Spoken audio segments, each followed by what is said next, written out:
Okay. Good evening, everyone, and welcome to the December 17th meeting of the Murrieta City Council is now called to order. Madam City Clerk, can you please call roll to determine a quorum? Councilmember Warren. Here. Councilmember Lavelle. Here. Councilmember Holliday. Here. Mayor Pro Tem Stone. Oh my God. That was like, We're going to try this again. First I remove the gavel. My apologies, Mayor Stone. I am embarrassed.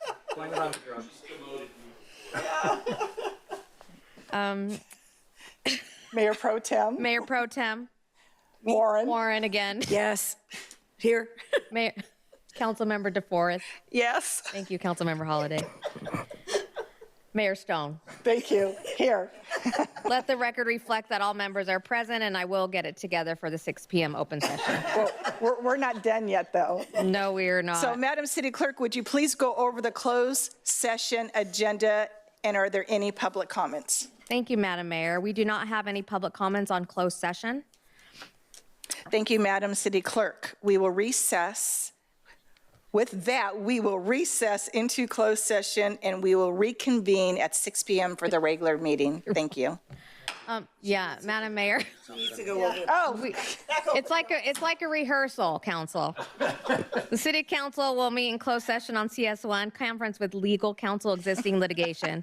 Council will conduct a closed session with City Manager, Assistant City Manager, Administrative Services Director, and the City Attorney pursuant to Government Code Section 54956.95B to consider the following workers' compensation claims: Williams versus City of Murrieta, WCAB case number ADJ 172-66228, ADJ 174-00433, and ADJ 174-00425. That concludes your closed session items. thank you, Madam City Clerk. With that, we are going to go into recess into closed session, and we will reconvene at 6 p.m. for the regular meeting. Good evening, ladies and gentlemen, and welcome to the December 17th regular meeting of the Murrieta City Council is now called to order. Madam City Attorney, can you please provide a report from closed session? Yes, Madam Mayor. The City Council met in closed session on one item to confer with its legal counsel regarding existing litigation in the matter of Williams versus the City of Murrieta. The City Council was updated, no reportable action. Thank you. Thank you, Madam City Attorney. Madam City Clerk, can you please call roll to determine a quorum? Councilmember DeForest. Here. Councilmember Lavelle. Here. Councilmember Holliday. Here. Mayor Pro Tem Warren. Here. Mayor Stone. Here. Let the record reflect that all members are present. Great, thank you, Madam City Clerk. Ladies and gentlemen, will you please rise for the Pledge of Allegiance? Remain standing for the invocation led by Minister Director David Watkins with the Rock Church of Temecula Valley. Please place your right hand over your heart. Ready, begin. I pledge allegiance to the flag of the United States of America and to the republic for which it stands, one nation, under God, indivisible, with liberty and justice for all.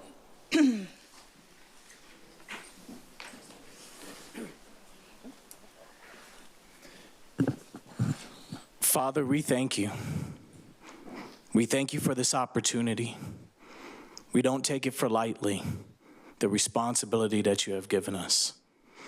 I ask that you bless each and every person who will be making decisions or bringing up different topics, Lord.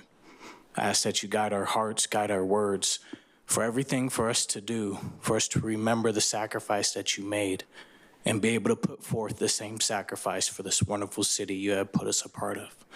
I thank you for each and every volunteer here, each and every person. I ask that you bless their families, their time, for what they are doing for the city of Murrieta. May everything that is spoken and done here be done in your name. In Jesus' name, amen. Amen. Thank you, Ministry Director Watkins. Moving on to the approval of the agenda. Now moving on to the approval of the agenda without objection, we will be hearing item number 17 before item number 16, reorganization. May I have a motion and a second to approve the agenda as stated? I have a motion by Councilmember DeForest, second by Councilmember Holliday. Please vote.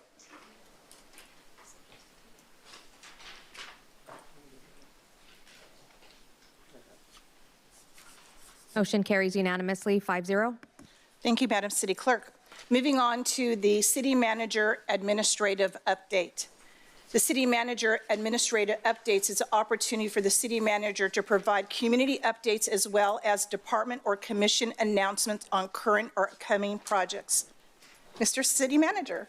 Thank you, Madam Mayor and Council. I do have some regular administrative updates, the ones that you've become accustomed to.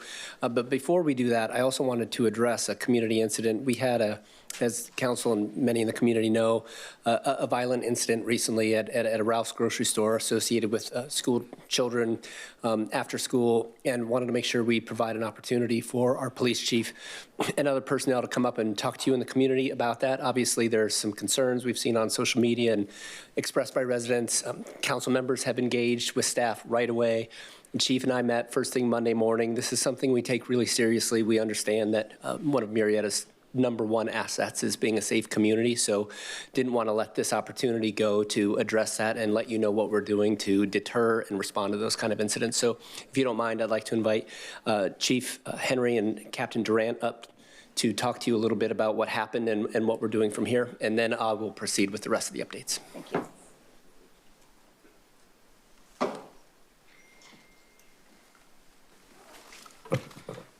Good evening, Mayor, members of council. Yeah, tonight I will be going over an incident that we had. It occurred Thursday of last week after school at the Plaza de Oro shopping center off of Washington Avenue.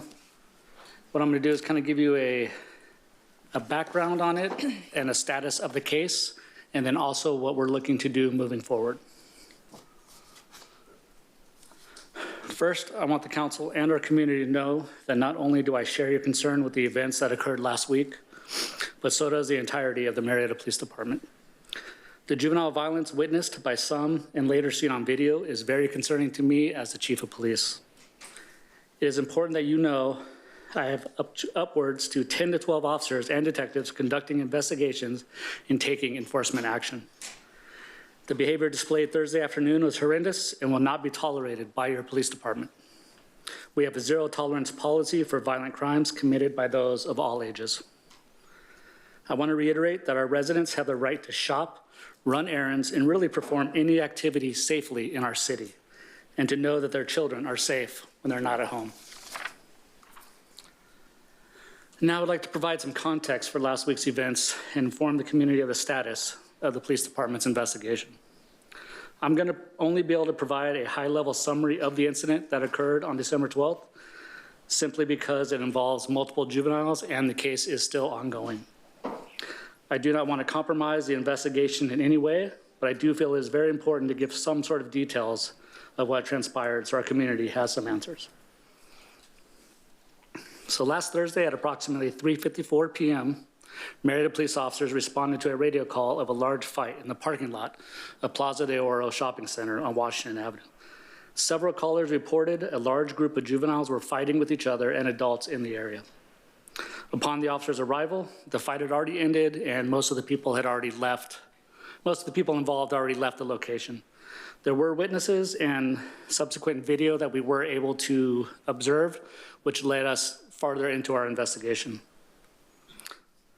And based on the severity of the attack, of us finding one juvenile that had been injured by multiple other juveniles, subsequent students of Murrieta Valley Unified School District, a felony criminal case was filed. Yesterday, Monday, the suspects of this investigation were all identified based on the video of the fight and the witness statements that we obtained on Thursday. 6 juveniles and 1 adult were sought for arrest. On the same day, all 6 juveniles were located and arrested, ultimately all being booked into the Riverside County Southwest Juvenile Hall on felony charges. The lone remaining person, the adult that was involved, is still outstanding at this time, but it's just a matter of time. Our investigation will continue, and if there's any further crimes that are discovered, we will be taking the appropriate action. Here's a little background that I have for that specific shopping center, Plaza de Oro. I have been with the Murrieta Police Department for 19 years. I remember 16, 17 years ago getting these calls in the exact same mall for the exact same issues with the high schoolers at the release of the school day. We kind of do a revolving door thing to where we perform extra patrol, we do zero tolerance, we make enforcement, the problems go away. Some of the businesses often will not complain because with the crowds also brings customers. So we haven't always had great cooperation with the businesses inside that location. That is starting to change, and I'll touch on that in a little bit. So this is a problem that we do know about. We are concerned about it, and as a normal practice, we do have a school resource officer or one of our motor officers in that lot at the release time for the middle school and, excuse me, and the high school, simply for this reason. Unfortunately, last Thursday, due to personnel, we were not able to have somebody in that lot exactly at this time when this incident occurred. With that officer normally in the lot, we still observe the normal teenage high school student stuff that you see, the rambunctiousness, the loudness, some displays of just not behavior that we want our kids doing, but it doesn't rise to the level of being criminal. We perform our checks around there, we contact them, we talk to them. We haven't had any major problems recently. This was kind of an outlier. Moving forward, to address the issue immediately, I will be dedicating not only our school resource officers there more, not only to that location, but also to the Costco and Farmer Boys up near Vista Murrieta. But I will be dedicating our SROs, members of our community policing team, and our traffic division will be conducting extra patrol in those areas at release time. We know that's not really a sustainable plan for long term. I mean, we will always have a presence, but the increase isn't sustainable. We would rather just address it to where it's not needed in the future. We've already been in discussion with the property owners of the plaza about hardening the location, which would mean cameras, enforcement calling us when they need us, and also private security. The property owners have agreed to now hire security guards to patrol the plaza from the hours of 2 p.m. to 8 p.m. We are hoping that this will absolutely help us combat any sort of the behavior that we're talking about tonight. The police department will also be working with our city attorney to see about creating municipal codes specifically geared towards combating the unwanted behavior that we saw last weekend. But with that, we still have to balance allowing our students to be there and make it a place for pickup with the ones that are doing bad. So we kind of have to balance to where we're not punishing all the kids, because a very large majority of them are just there to get picked up, to get a coffee, to get some pizza. They're not there causing problems, but we do have to address the ones that are. And we will also continue to collaborate with our partners with the Murrieta Valley Unified School District on education, deterrence, and enforcement of bad behavior. But again, to address it long-term, it's gonna take more than us just going out there more often. We're gonna have to have a little bit more community engagement than what we've had in the past. And that looks to me with additional meetings with our community members, our school district, and any of the stakeholders that reside inside that complex with their business.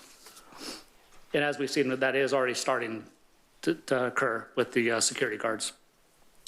In conclusion, the police department is dedicated to engaging with our community members and finding real solutions to the problems we face.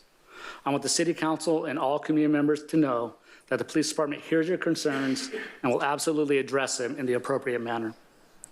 As you have seen here, the police department took quick investigative action and ultimately arrested 6 individuals, pending 1 more arrest. I ask that the community continue to voice their concerns and provide the police department with information they feel will help us combat all these issues. Often, the community members see and hear more than my officers do, and in a timelier manner. We need all of your help, and we are committed to working in partnership with our community and the school district to ensure your safety and that of all of your families. I'm ready to take any sort of questions you may have. Thank you, Chief Henry, for your quick and swift action, and thank you to your entire team. Recently, I was in the shopping center, and I was approached by a group of young men, and we had a great conversation. And one of the things that they feel that they were lacking, and actually, Councilmember DeForest, being that this is in your district, one of the things that they were saying is they don't have access to the youth center. It's too far away. There's nothing in the district for them to do after school.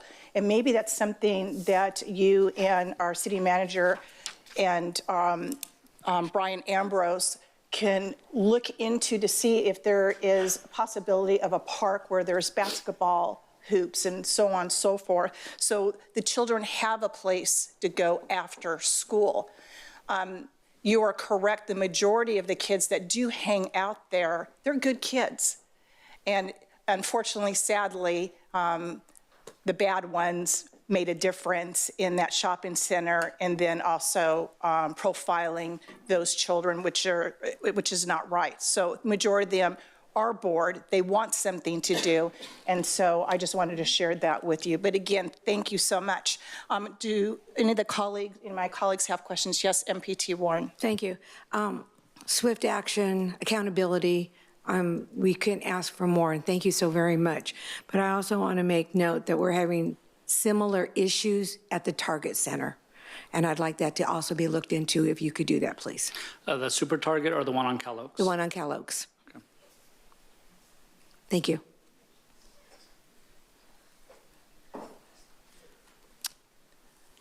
See no other questions? City Manager.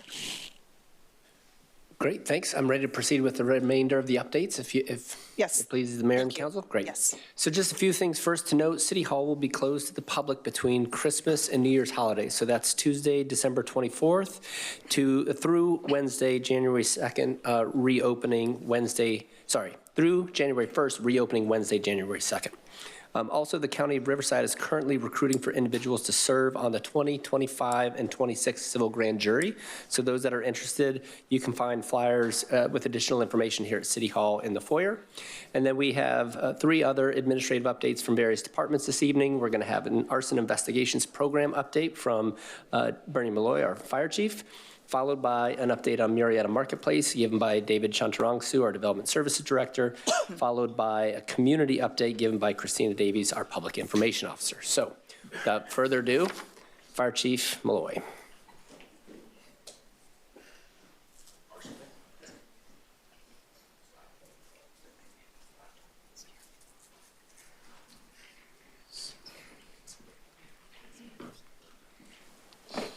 Good evening, Mayor Stone and Council. Thank you for the opportunity to present this evening. What we have tonight is we want to talk to you a little bit about the new arson investigation program that we are rolling out in our city.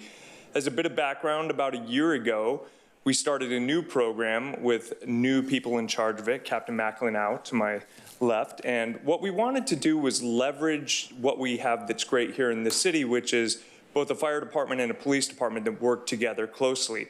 So Captain McLenau was tasked with developing something that would bring our fire department's investigation skills closely aligned with our police department's prosecution skills.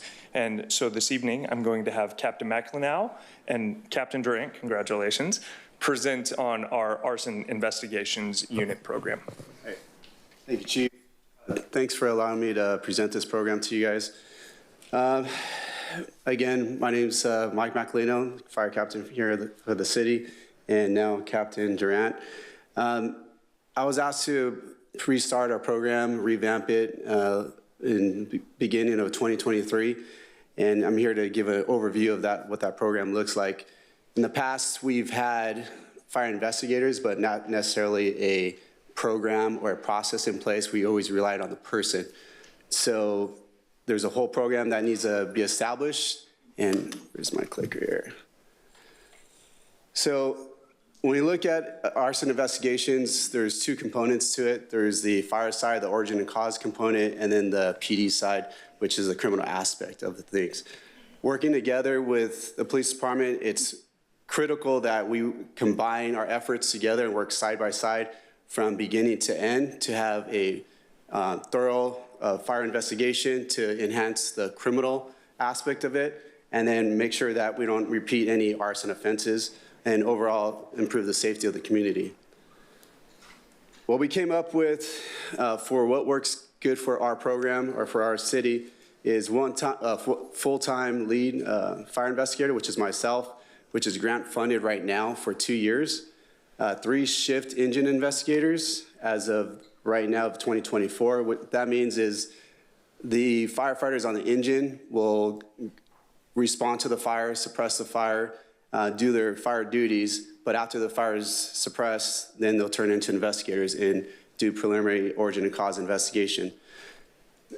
We've also been fortunate enough to have a grant that allowed us to send or recruit 3 new fire investigators, and we're going through that recruiting process right now. And next year, we're going to be able to have at least 3 more fire investigators with a total of 6 engine company investigators, 2 per shift, and then 1 full-time investigator. Working with the police department, we've been in constant communication with them.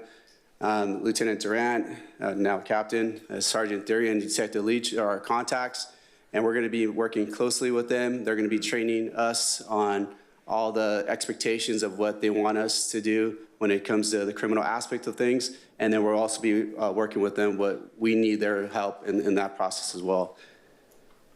The established relationships for the outside agencies, it's critical when you establish a program that there's outside expertise that we can invite in to help us, especially in a more critical situation.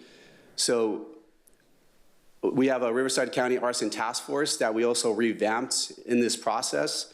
I have the privilege of serving as a secretary on the executive board on that task force. We made contacts with ATF. It's really nice to be able to send a text message and have that face-to-face relationship with ATF, and we can utilize their services at any time. We've made contact with the district attorney's office, met with them, established what needs to be done within our program to make sure that we're in line with all the laws. We've also identified some gaps that we've trained our frontline personnel on how to recognize arson and what to do in those situations. So when we recruit a new fire investigator, it's approximately 8 weeks of training, and there's a lot of training, multiple classes that we have to go through, and it's everything from fire science all the way to the criminal aspect of the investigation. There's also additional classes when it comes to wildland training, vehicle fires, and fire fatalities, and so on. There's 3 different levels of certifications: a state, national, and international level. The state level is going to be what we are going to make our standard for our city as our investigators at bare minimum. I've currently met those qualifications at the state level. I'm certified at the national level, and I'm working on my certification at the international level as well. Nationwide, there's approximately 33,000 reported arson cases within the nation, mostly structures, then mobile property like vehicles, boats, recreational vehicles, and so on. And then about 35% of other properties. That could be anything from wildland fires, personal belongings, or even your common dumpster fire. So with those stats, there's only about 26% of resolved cases and 70% of cases that remain unresolved. And arson is a really difficult crime to solve. There's a lot of things that need to be in place to be able to solve that crime, and we have to have that program in place. So from the preparation all the way to the response and then to the criminal aspect of that. Now, if we look at this slide, these are our numbers for the last 5 years. The yellow line indicates investigations conducted by a trained fire investigator. The red line is the intentional fires, so that could be a willful and malicious arson fire all the way to a reckless type of fire. And then the green line is arrests made. As you can see where the X is at on year 2023, we've seen a growth or ramp up in those numbers. The increase in investigations, what that's going to look like is that we're looking at every fire now. We're training the frontline company officers on preliminary investigations and to notify us if they, to notify an investigator if they're unable to solve that investigation, for an investigator to go out, and we're going to look at every single investigation now, or every single fire. When we look at every single fire, you're going to have a ramp up of intentional type fires. With that, you're going to have a ramp up of increased arrests of what we're looking at. So when we look at our numbers from the intentional fires to increase arrest, there's a almost identical percentage of resolved arrests. It's going to be 27% of what we're looking at from the national average. To the right is going to be your proactive approach, and to the left is your reactive approach. We've had investigations before, but that's the reactive approach to that. So with that said, that completes my presentation. Thank you for your time. I think with this program and moving forward, working with the police department side by side, we're going to be able to have some successful numbers and some successful arrests to hold those accountable for those that are intentionally starting fires. Thank you so much for a great report. Any questions from my colleagues? Seeing none, thank you so much. Madam City Manager, sorry about that. Mr. City Manager. No problem. Up next, we'll have David Shuntrongsu.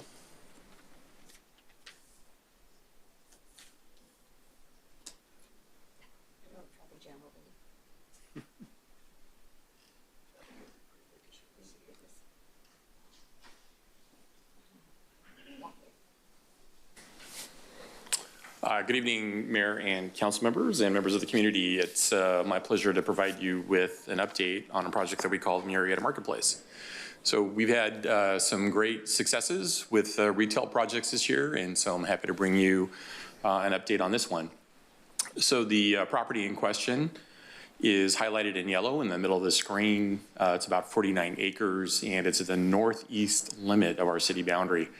So the project was originally approved in 2006 at about 540,000 square feet, and then amended in 2018. And you can see from the first two dates, it wasn't a great time in the retail industry to be moving forward with projects, with a great recession in 2008 and then the pandemic in 2020. So this project has had some difficulty getting off of the ground. We're hoping that this is the third time is a charm. So currently, the project is pending the approval of an updated site plan that we call substantial conformance. It would be based on the approval that was in 2018 with amendments proposed by the applicant.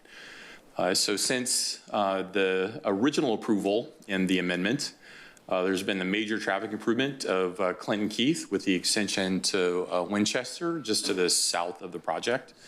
And then it's also adjacent to future Fire Station 6. So just to give you a little better orientation, this site is outlined in red. You can see the Clinton Keith extension, which has since been completed since this leasing information was updated. In this particular part of the city, I mentioned it was right at our northeastern boundary. There's been a lot of residential growth in that part, which is unincorporated Riverside County. And so this shopping center is well placed to serve those residents.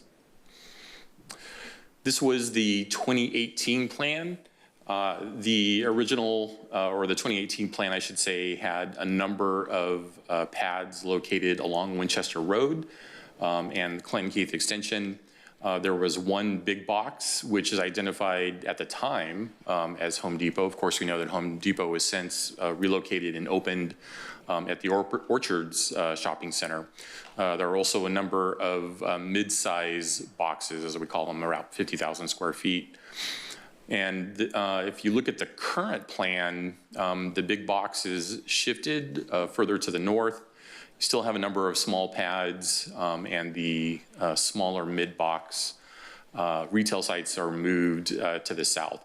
The one thing that I would like to point out, it's not evident from the site plan, but the property owner has increased the square footage dedicated to food uses, which are the new retail.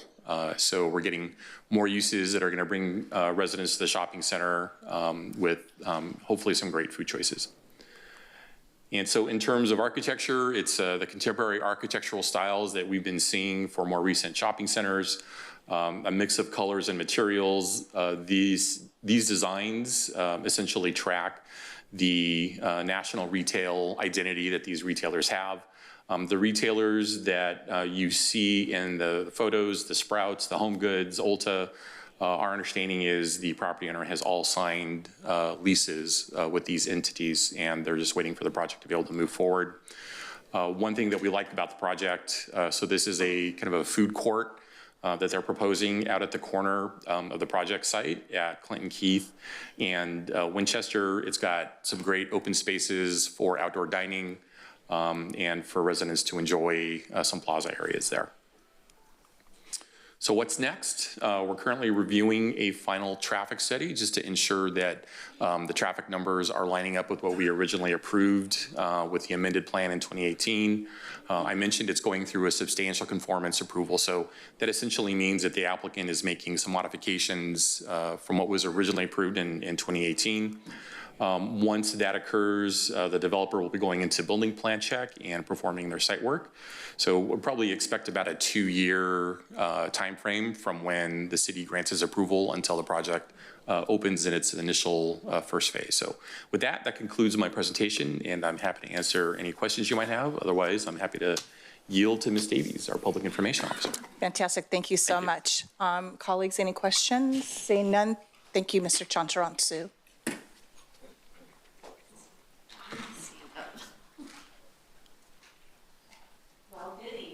Good evening. Yeah, okay, perfect. So I'm here to just give an update on what is going on in Murrieta. A lot of the stuff we had was the first 2 weeks of December, but we still have a couple things that are happening. But before I get to that, as City Manager Clifton noted, we will be closed December 24th through January 1st of 2025. I do want to point out, though, that the library will be open except for 24 and the 25th, and then on the 31st and on January 1st. So some events that we have going on, we have Market Nights that is still happening December 19th. So if you guys haven't gotten those Christmas gifts for everyone, please head on down to Murrieta Market Night, or you can head on to a downtown Murrieta to shop local. And then as we go into the new year, we are going to have coffee with the city on January 28th from 8:30 to 9:30. We are still working out the details on exactly where it will be, but of course we will keep everyone updated. And as always, I want to point out that we can stay connected together if you head to the link above, murrietaca.gov/connect. And I also added another link on there. It's /streets, because who loves street improvements? I do. I think we all do. Bob, we love you. So we have some slurry seal going on in the new year. And so they are, Bob's team is keeping that website updated. So if you want to know if your street is getting a little bit of an improvement, you can head to that link, which is murrietaca.gov/streets. Any questions? Thank you, Ms. Davies. Colleagues, any questions? Seeing none, thank you so much. And Madam Mayor, that concludes my administrative updates. Thank you. Thank you. Moving on to Governing Body Commission Committee Board reports. Governing Body reports is an opportunity for the City Council to provide a brief report on conferences, seminars, commissions, committees, and board meeting attendance. The report shall not exceed 3 minutes. Councilmember DeForest. Thank you, Madam Mayor. Nothing to report. Thank you. Councilmember LaBelle. Thank you, Mayor. Just 3 updates. I attended the key communicator meeting for the school board and with discussions of the redistricting and the new school that's needed. So happy to participate and provide input on the best possible solution when we get to that conclusion. So there's that. And then I also attended the swearing-in ceremony for Police Chief Matt Henry. And I met with Ernie Sanchez regarding the Tour de Murrieta. Great, thank you, Councilmember LaBelle. Councilmember Holliday. Thank you, Madam Mayor. I have nothing to report. Thank you, Councilmember Holliday. MPT Warren. Thank you, Mayor. I did attend the RCTC, pardon me, commission, and I'm going to do receive and file because it was a very lengthy reporting, but I did want to announce that our second vice chair was unanimously offered the position. He accepted it. It was Mr. Jeremy Smith. He happens to be in the back of the room. So congratulations, Jeremy, on your appointment as second vice chair. That concludes my report. Thank you, MPT Warren. So, ladies and gentlemen and colleagues, last week I attended the 2024 Mayor's Conference on Anti-Semitism, and it was held on the West Coast this year. 200 mayors from across the United States and Canada came together. We had a day and a half of extensive conversation, started at 8:30 in the morning, and the last speaker ended at 10:30 at night. Most attendees, most mayors were not Jewish. And the consistent message about anti-Semitism throughout the entire conference was reported on college campuses across the United States. And I want to share just two stories with you that were told. In 2024, Jewish students were excluded from portions of UCLA campus because they refused to denounce their faith and those who support the existence of the State of Israel. Anti-Jewish groups established checkpoints and required passerbys to wear specific wristbands. If you did not have a wristband, you were blocked from entering many areas of the campus, even including the library. A Stanford professor was suspended for forcing Jewish students in two of his classes to stand in a corner while he called them colonizers. He shrugged off the deaths and said, only 6 million Jews. The Holocaust, and called Hamas terrorists freedom fighters.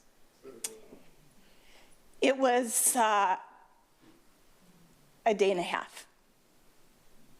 It was shocking, it was polarizing, and to actually believe that there are many anti-Semitism groups are calling for the elimination of all Jews.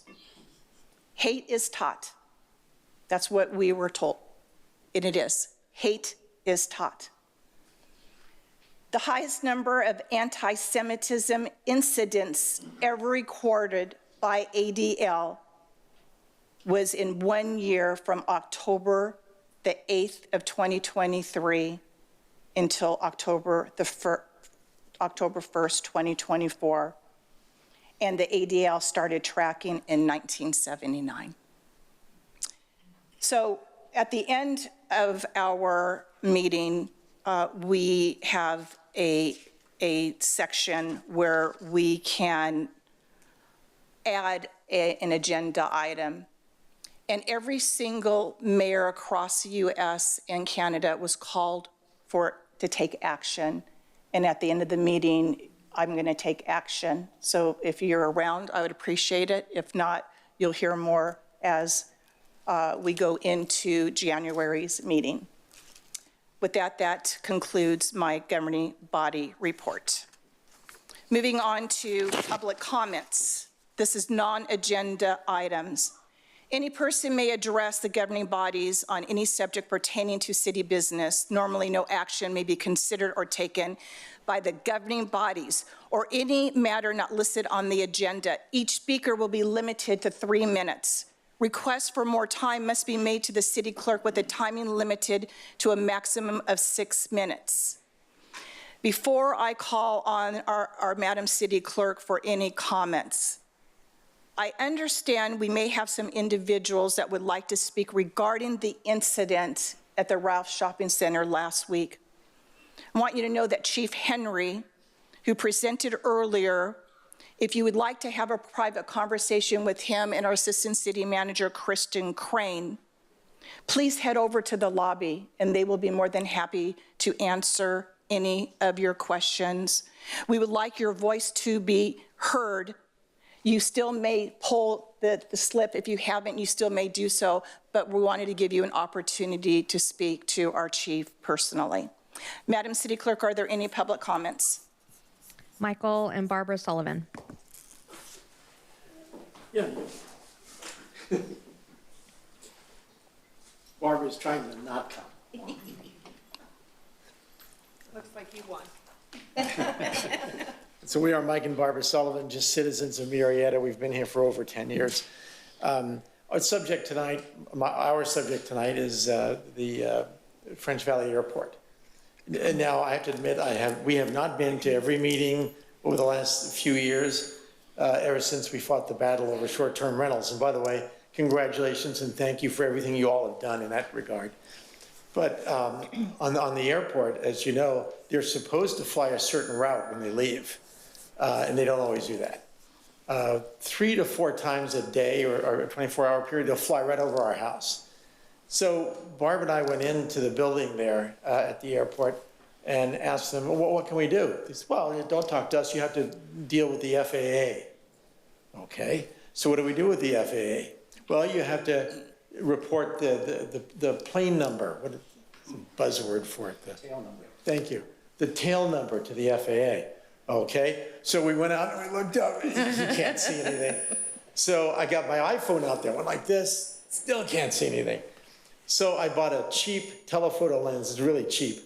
Attached that, still couldn't see anything. So now I'm gonna have to invest a lot of money for a real telephoto lens, and not my phone, but probably a camera, keep it attached, and have it in the backyard on a tripod, ready to go for the next time they fly over it, and hopefully we'll catch the tail number. Help. What can we do about this? It's a winless game. We know that when they fly south or west out of the airport, they're supposed to continue on the main road to the freeway and then head north if they're going that way, or head south.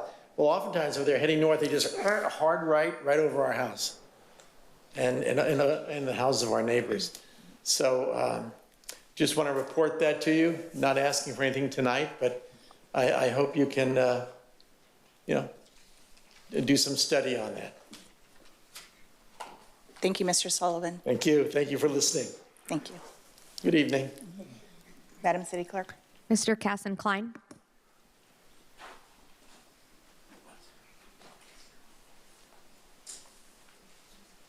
Good evening. On November 21st, I attended the Murrieta Valley Unified School District Key Communicator meeting. I've been a member of that group for several years now, as Councilman Lavelle mentioned. And in attendance were also City Manager Justin Clifton, Assistant City Manager Kristen Crane, and Councilmember Holliday. And in that meeting, as Lavelle mentioned, Superintendent Dr. Andrus talked about the options that their school district is rolling out for the redistricting as a result of not passing a bond, not even having a bond on the ballot, and dealing with the overcrowding.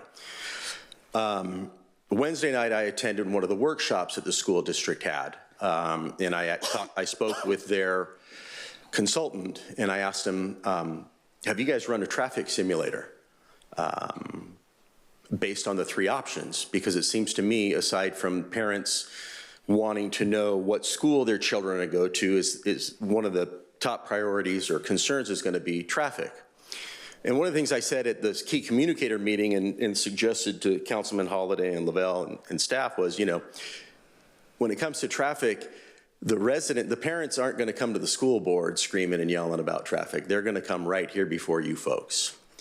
Now, the city inserted itself on the potential school site with the school district. So I would encourage you to give direction to your staff to run simulator models on the 3 options so we can understand those traffic patterns and not just localized traffic patterns for each school, right? Because they're talking about redistricting from neighborhoods, some of them traversing over the freeways.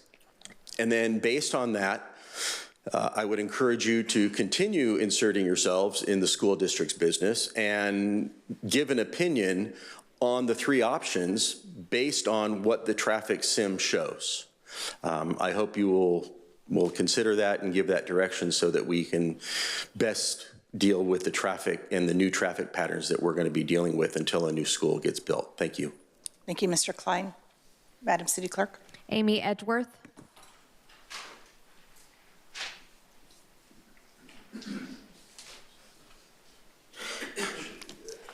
Good evening. 'Twas the night before council, with no end in sight, so I offer you my public comment in poetic form tonight. I bid you good evening, old council and new, and congrats, city manager, you've got quite the to-do. It was 130 years ago in the chill of this season that Pearl's story was written for a heartbreaking reason. In 1894, when the holidays came, her whole community mourned her. Life wasn't the same. This season's bright cheer was a bittersweet thing, for grief and for joy often walk in a ring. To those who are mourning, whose hearts feel the cost, this time of year echoes the loved ones we've lost. At just 24 years old, she was gone far too fast. Tuberculosis took her, but her story would last. Through her personal letters home, resilience was born, and we rise and we build though our spirits feel worn. And I stand here tonight holding back tears, for my family remembers her, even after 130 years. And I think of my grandpa and how he could recall so many old stories till Alzheimer robbed them all. And so for those grieving and searching for light, the Train Car Cultural Arts Center will bring something bright, a place to gather, reflect, and connect, to celebrate roots we're called to protect. And here's where I pause, for I've heard words so kind. Heck, we love what you're doing, you've told me each time. Yet smiles alone can't lay tracks or build the space, for words need action to put dreams in place. A CUP permit, though crucial and true, is a cost that can hinder what nonprofits pursue. So tonight, I ask boldly, without shying away, let Pearl's project be the first to be supported. Let's lead the way. Let's set a precedent, fair and aligned, that eases the burdens for others in kind. Other cities have policies, let's do it like that. I mean, you already offer a 75% discount for conserving a kangaroo rat habitat. So waive fees or reduce them, let's get permit ready and see more arts and culture take root in our city. This train isn't just for Pearl, though her memory stands. It's a space built for your stories, your hearts and hands. With this year at its end and new leadership near, to our incoming mayor, we look forward with cheer, because progress awaits and there's much to unveil. Our secret location will soon tell its tale. So let's lay down the tracks, because that's how you start. We are connected by community, but also family history and art. Thank you. Thank you, Ms. Edgeworth. That concludes public comments, Madam Mayor. Thank you, Madam City Clerk. Moving on to the consent calendar, approval of items 1 through 15. Items on the consent calendar are considered routine and may be enacted by one motion and vote. There'll be no discussion of these items unless specific items are removed from the consent calendar for separate motion. Are there any requests from City Council to pull any consent calendar items for discussion or abstain from voting? Councilmember Holliday. Item number 4, please. Okay.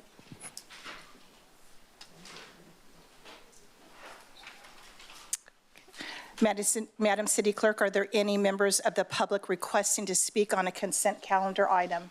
Seeing none. Thank you. Can I have a motion and a second? I see I have a motion from Councilmember DeForest and a second from Councilmember Holliday. Please vote.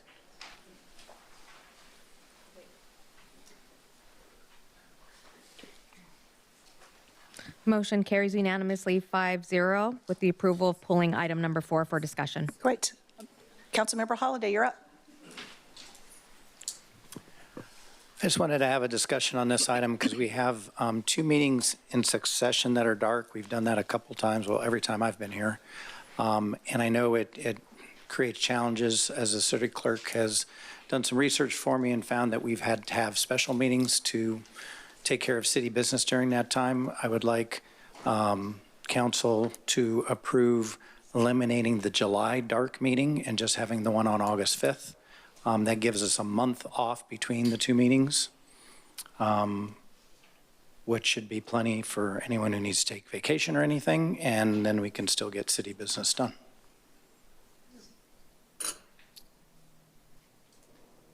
Madam City Clerk, with regards to staff time and preparation, is that acceptable to you? Thank you, Madam Mayor. I'm actually going to defer to Mr. Clifton. Okay. Yes, it is. We've found historically that it's beneficial not only for staff to get a break from the cycle of preparing for and hosting meetings, but oftentimes council members too. You have a difficult job where you put in a lot of hours and don't always have extended breaks. That said, during the month of July, we have an extra Tuesday in the month, which provides a little bit of an additional break. So I think having one dark meeting opposed to two still provides that nice window and is something we can certainly work with. Fantastic. Any questions from my fellow colleagues? Question. MPT Warren. Okay, if I'm understanding correctly, you wanted the 15th of July and the 5th of August. Is that what you're asking?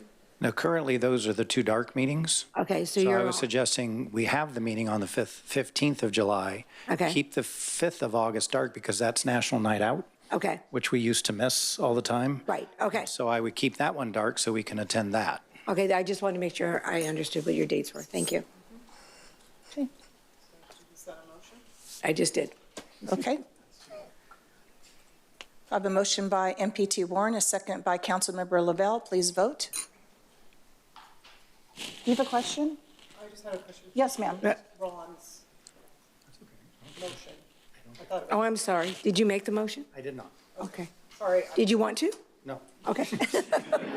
I'll take it away. Okay, so let's go back to the motion. MPT Warren? You gotta hit it again. Oh, you do? Yep. Okay, here we go. Okay. All right, we have a motion by MPT Warren, a second by Councilmember Lavelle. Please vote.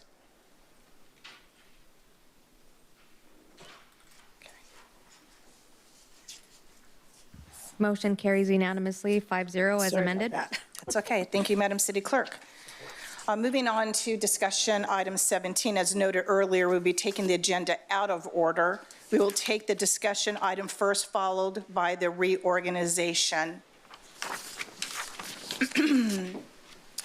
So the last city council meeting, I brought forward a resolution regarding the state of California interfering with the city's land use authority. And while we did have consensus, our goal and our objective was to have other cities across the state of California to join forces with us to fight the state of California and the unfunded mandates, which means the high-density developments is basically what happened with regards also to our land use authority.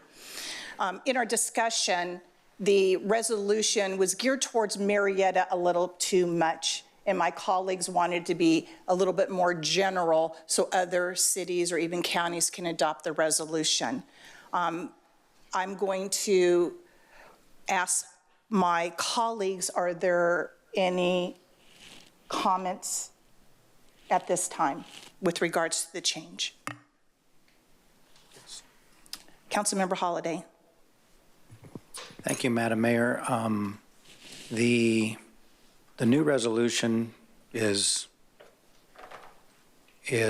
very nicely done. So I don't know how much work you put on that versus staff, but whoever did it, it's a much more generic resolution. It is. The only comment that I had was in the third whereas.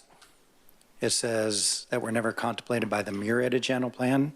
I would change Murrieta to the city's general plan, so it can be as generic as possible. So like I've said in the past, that they just rubber stamp it. All they have to do is change the name on the title and the name on the signature block, and they move forward. Another resolution we did that way, I know the catalytic converter one I mentioned last time, but there was another one that we did recently that just made it easy. Do you know? The higher education. The higher education one, yeah. Just made it easy. Sure. Just wrap it. So that's the only change I would suggest is just change that to, because we mentioned city already in there. Right. Above. Thank you for Well done, that though. comment. Well Thank done. you so much. Any other, yes, MPT Warren. Yeah, that's also was going to be my suggestion, and excellent job. And it's very, very well done. Thank you so much. Thank you. Councilmember DeForest. Thank you, Madam Mayor. On section 4, when we talked about, I know Councilmember Holliday and I spoke about this, that California cities will be forced to take action against, in the best interest of our residents. Could we word that maybe a little bit differently? I need to figure, how do you find this on this thing? You got to click on that, so go down to 17, all the way at the bottom. Excuse me, ladies and gentlemen, we have a new format here, and, Click on that one, okay, and click on documents. okay, thank you. And then click on resolution. The second one below the green. Up, up, up. There you go. Oh, she's- Am I good? Okay, there you okay. go. You can scroll Okay. down to section 4. Councilmember DeForest, can you repeat where? Section, at the very, very bottom. Yes. Section 4, should the governor and legislature ignore and not mitigate the impacts of this mandate, then California cities will be forced to take additional actions to represent the interest of our residents and preserve local control. And you want to remove that? No, I don't want to remove that. I just want to reword that a little bit. So just to maybe,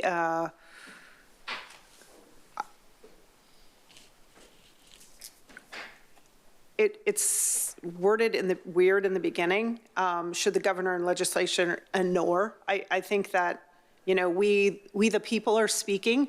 I mean, it's something like that you're hearing from the residents of the state of California, and that, the cities will band together to take action, something like that, that is maybe a little bit more worded a little differently, maybe a little bit stronger. So let me just also remind you that we don't have another meeting until the end of January. And this is something that's really important for us to vote on. There are cities waiting for us to do this. So, City Manager Clifton, how can we? Yeah, Council, certainly, if you agree to specific language, you could pass the motion with that amended language included. I believe, checking with the city attorney, that you could also give broad direction. If you didn't have the exact language, but you knew what you were trying to capture, you could give that direction and pass it with that direction in mind, and we could make the amendment. Okay. Can we do that? Absolutely. All right, that would be fantastic. Thank you, Mayor Stone. We've been a wonderful team with this, and I want to Right, continue and I would like it to go forward tonight. I just Thank you. would like to see that just a little bit. Perfect. Any other comments? Thank you. Seeing none, thank you so much. Madam City Clerk, are there any public comments regarding this item?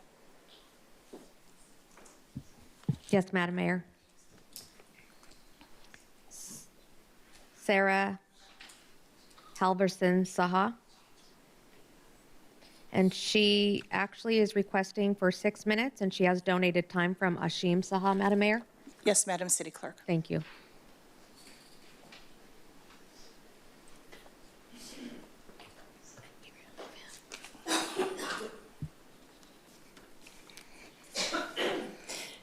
Hello again.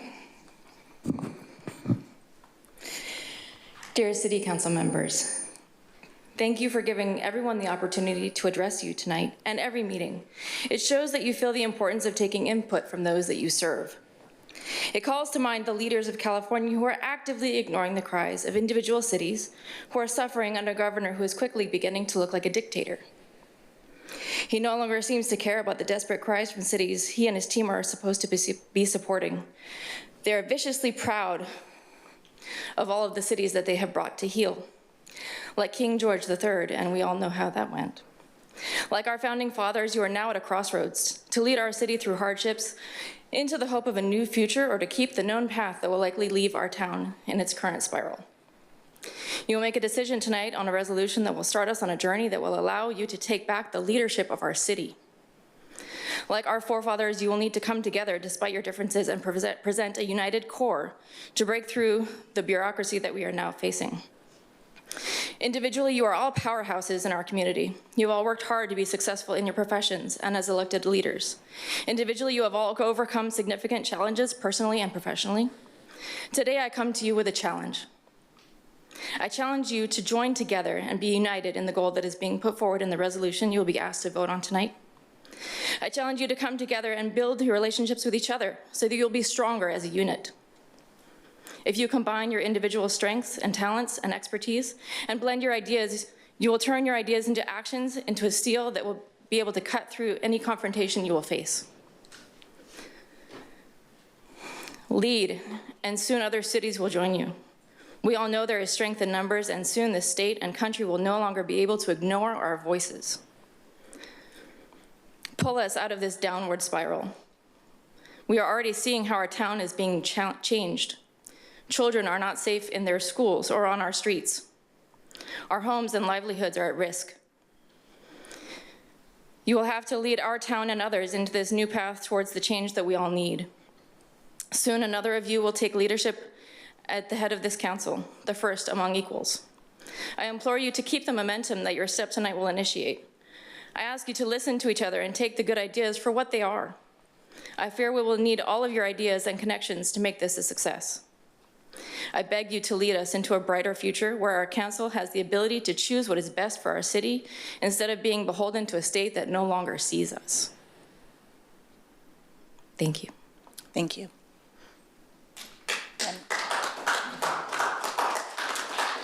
Brandy Meeker.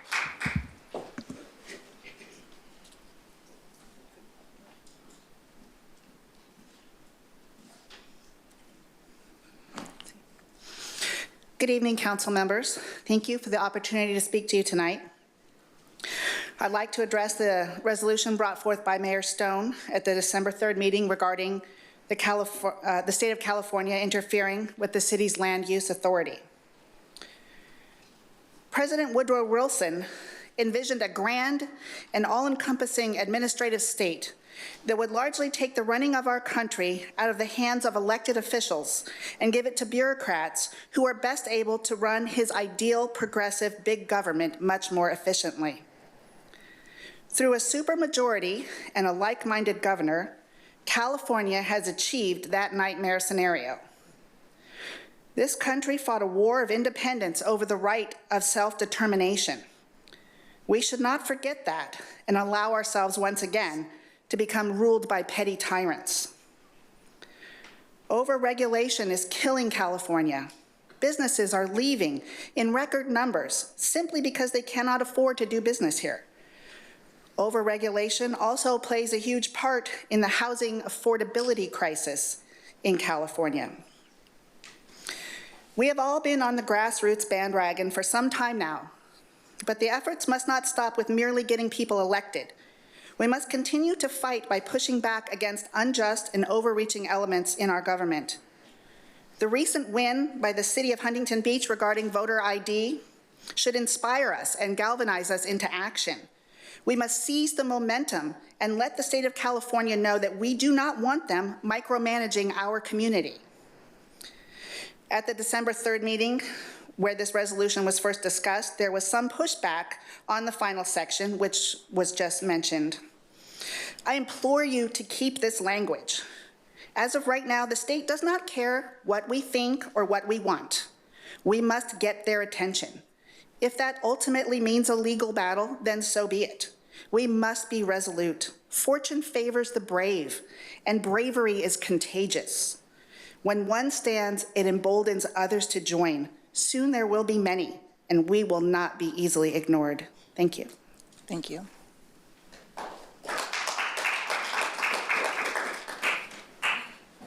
That concludes public comment, Madam Mayor.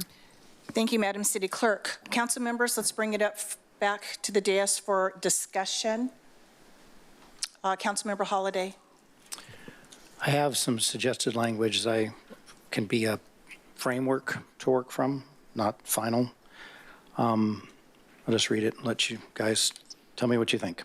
By adopting the resolution, California cities are united in preserving local control and will pursue all available avenues to achieve that goal. I think we need to be a little bit stronger on the word, and I think that I love it, but I'd like for you to let me go back to. You know, I think you're onto something. Hold on, let me just go back to this. I want to continue with the word action, Ron, or Councilmember Holliday. So can you, I don't want to eliminate the word action, but I like the sentence. I think it hits it perfectly. By adopting this resolution, California cities are united in preserving local control and will take action and take action towards all available avenues to achieve that goal. Instead of pursue, just change it to take action.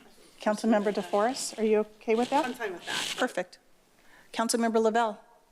That's good. I think I'm okay with that, and I would just offer to hand deliver Right. it if needed. And, okay. We have a motion and a second with the change language and also removing the city of Murrieta and just saying In that third Correct. whereas, yes. Okay. And I would like to say that the city attorney can Yes. finish that Yes. sentence for me that was done in 2 seconds.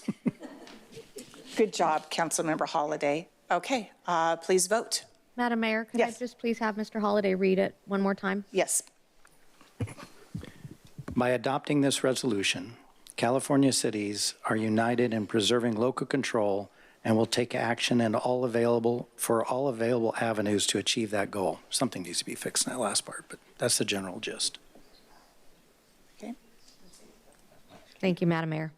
Thank you, Madam City Clerk. Please vote.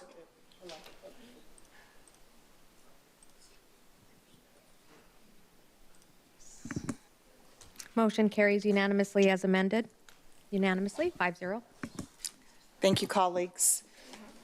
Moving on to the next item, reorganization. The certification of the November 5th, 2024 general municipal election results. Staff, may we have a report, please?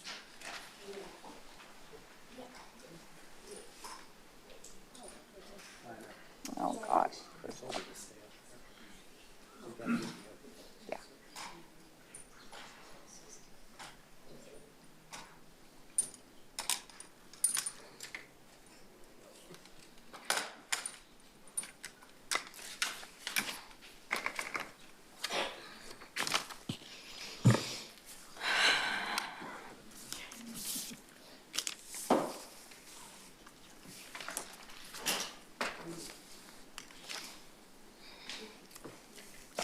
Hi there. Hello there. So this will be relatively quick. So we're just here to certify the November 5th general municipal election. As you know, we had an election for Districts 3 and District 4, and the names of the individuals that were on the ballot are listed there on the PowerPoint. The county registrar of voters, they actually administer the general municipal election when it comes to the polling locations, the voting centers, and all of that good stuff. And so I waited on them to canvass and certify. They did that on December 3rd after we had started our city council meeting. And on December 5th, I received the certification of the election along with the statement of votes, which is necessary for us to certify. So with that, District 3, Lisa DeForest was elected, I will say re-elected as member of City Council for District 3, and it's for a full term, and it ends in December 2028. And in addition to that, I have District 4, which is Council Member Mayor Lori Stone was re-elected as well as a member for a full term of 4 years, ending December 2028 as well. So that is really it in a nutshell. So I'm really just looking for this council in order for us to move forward with the reorganization and the oath of office. I'm asking you to adopt Resolution 24-4802, reciting the facts of the general municipal election that was held on November 5th, 2024, declaring the results of the election and reciting such other matters as provided by law. After your discussion and questions if necessary, and of course public comment, we will then issue the oath of office, and then from there we will move on to the reorg. Fantastic.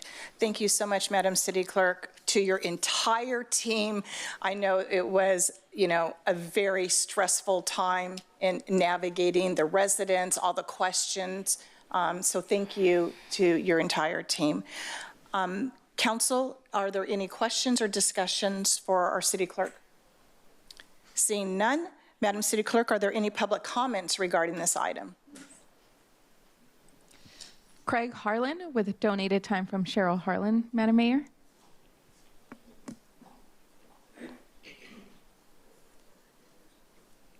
Am I live here? Yes. All right. Good evening, Mayor Stone, City Council, and City team. My name is Craig Harlan. Three things I wanted to share tonight. First off, I want to thank you for the opportunity and the support for me to serve as Planning Commissioner for the last 2 years. I'm excited to see the new developments coming to the city, and our future looks bright indeed, so thank you for that. Second point I wanted to share was I wanted to take a moment to publicly recognize an individual sitting on the dais tonight for their servant leadership, customer service, listening skills, collaboration, and ability to get things done. So for context, I live in the Meadowlark community of Murrieta that is located off Winchester and Hunter Roads. The housing community was built by Pulte beginning in 2015 and completed in 2017. We border the wildlife area to the south, below the hillside where Alan Long and others live up on the ridgeline. Our housing community has numerous specific property tax assignments for schools and neighborhood maintenance that represents over 35% of our property tax bill. The housing transition from Pulte to the city was anything but smooth. For 5+ years, residents faced numerous issues, such as a street without a street light, which creates safety, vandalism, and theft situations. Entryway signage with no landscaping, no city service or city maintenance, to where the neighborhood took the lead to collect monies to purchase landscape plants and maintain the area on their own. Incorrect speed limit designations for certain streets creating unsafe conditions. 2 park areas that were completely neglected and ignored that were then managed by neighbors for 5+ years for weed abatement and general maintenance. 0 support for city hillside and city wildlife weed abatement. The residents performed all the fire prevention support on their own. Streets were mentioned. We had waist-high weeds in the middle and on the side of our neighborhood streets due to cracked and unfinished asphalt and no street sweeping services. So calls and inquiries to the city during these times went nowhere and/or were not answered. Replies that were given to residents blamed Pulte, and we were told there was nothing the city could do to help us. Neighbor consensus during this time, it was a low time, is we were not sure if we moved to Murrieta or are we living in Monterey Park or Moreno Valley. But tough times do not last forever. And I'm here to say, we have some good news, is our frustrations and our fortunes began to change in 2022 when the city district boundaries were realigned and Cindy Warren became our city council person. I shared with Cindy at one of our city events that there's some opportunities in our area and not be surprised if she starts to see some community feedback. Once word got out, she received a fire hose of emails and calls from frustrated homeowners. 5 years, okay? She got blasted, okay? Here's what I saw firsthand from Cindy. She took the time to do what a stellar servant leader would do. She listened. She asked questions. She was responsive. She sought solutions, she cared, and she got things done. The neighbors got together one day in our park area that Cindy helped to have completed to remember and honor a neighbor who recently passed away. Cindy came to the event with her granddaughter, it was on the weekend, and she took the time to engage with every person, sharing thoughts, prayers, and stories.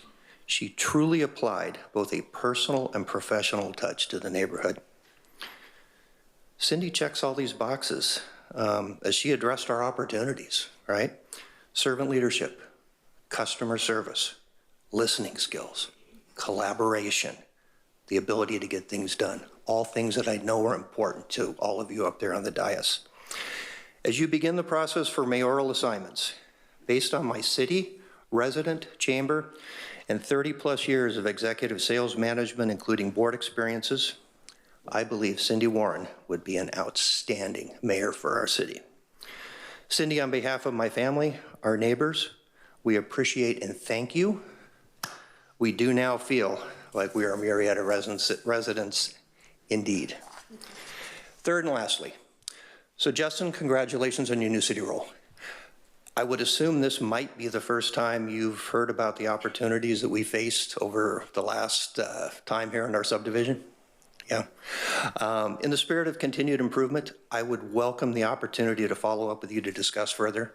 There's a whole bunch of other things I could share with you. In the interest of time, though, we won't. There are some key learnings here that would benefit future projects in the city that I know is robust and coming down the pipeline, so that others do not have to go through what we had to go through, right? It would be a shame to just move on and not learn from the transition that we just went through.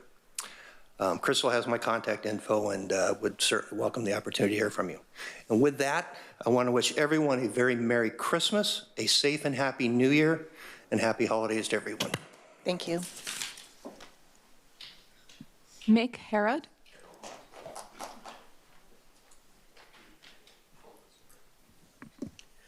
Good evening, Mayor Stone, Mayor Pro Tem Warren, council members, and fellow citizens of Murrieta. I and others in the audience are here to support Mayor Pro Tem Warren. We belong to the Gulf Knolls Homeowners Association, representing 518 manufactured homes in the city of Murrieta. Our park is directly above the new Murrieta Hot Springs Resort and is one of 3 parks, the other 2 being Spring Knolls and Warm Spring Knolls. All 3 are senior communities, so Murrieta fire and rescue vehicles visit our neighborhoods all too frequently. In the last 2 years, I've come to know Mayor Pro Tem Warren personally through her attendance at the monthly Women's Society meetings. Now you may ask, what are you doing at the Women's Society meetings? You don't look anything like a woman. That's a good question, but here's the answer. I am the resident techie. That's right, I supply the content for and operate all the audiovisual equipment to support the meetings. While we've had an occasional visit from police and fire, we can count on Mayor Pro Tem Warren to attend our monthly meetings and give us an update whenever her schedule permits. As chairman of the Gulf Knolls Emergency Response Team, my team was deeply concerned about the extended time for help to arrive at our park. The response time for police, ambulances, and especially fire apparatus is greatly lengthened due to the numerous speed bumps which vehicles must cross over. Fire apparatus typically contain a large water tank that can carry between 500 to 1,500 gallons. That's up to 12,000 pounds of water sloshing around, which can easily burst a tank if the apparatus is not driven gingerly over the speed bumps. So why don't we just remove the speed bumps? Well, the truth is, Gulf Knolls has no speed bumps. At the beginning of 2024, there was no way to reach Gulf Knolls without having to navigate through the lower 2 communities and numerous speed bumps. These communities have not been amenable to remove the speed bumps. We had a manual sliding gate, which was locked. The fire department could unlock it, but that didn't do anything for police or emergency responders. Mayor Pro Tem Warren was able to work with Supervisor Washington's office in obtaining a full grant for the automation of the sliding gates. I've been in the private sector most of my life, but my last job was with a public agency. It was frustrating to have to wait months to have something done. I was reminded that work gets done at, quote, the speed of government. Yet Mayor Pro Tem Warren was able to accomplish this in only 3 months' time. From grant request to completed installation, that's more like light speed. Thank you, Mayor Pro Tem. Thank you. Tricia Hatterley.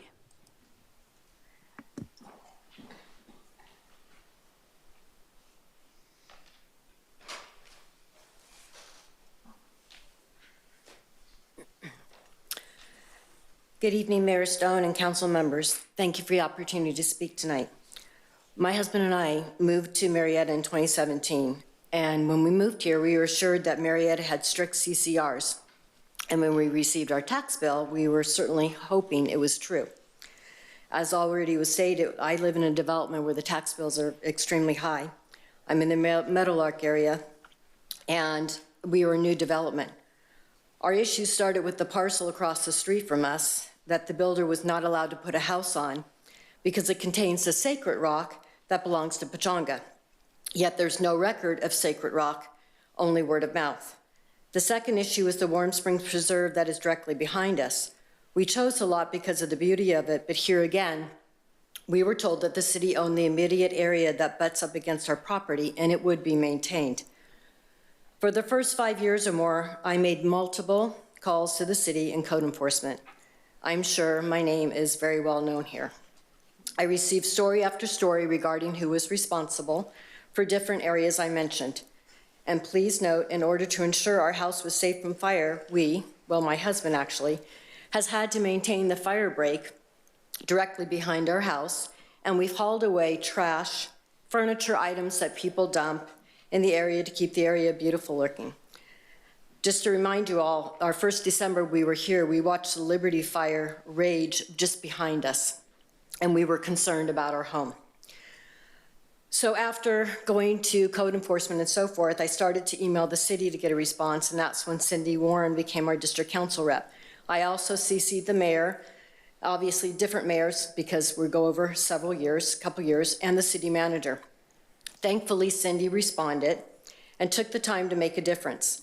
Unfortunately, I didn't receive a reply from any of the individuals I CC'd on the emails, not to say that they knew Cindy was working on the issue and not to say that if the issue wasn't resolved, I could contact them directly.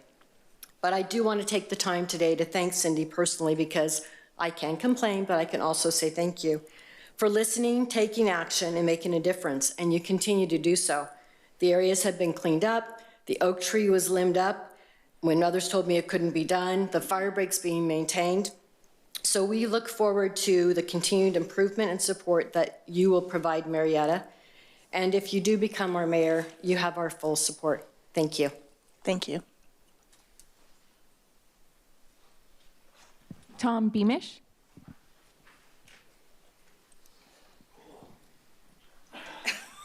Sorry, old bones.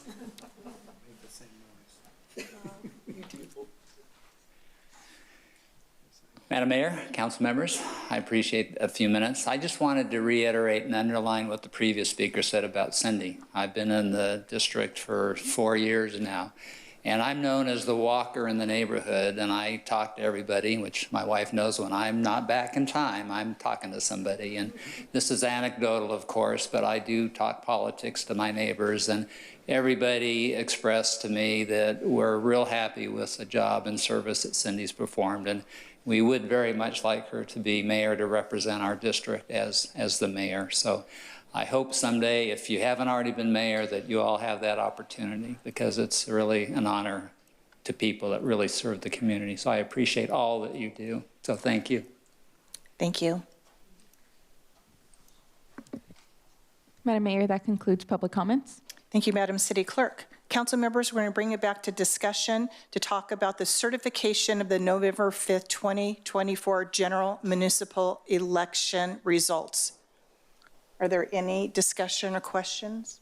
Seeing none, call for a motion. We have a motion from MPT Warren, second by Councilmember DeForest. Please vote.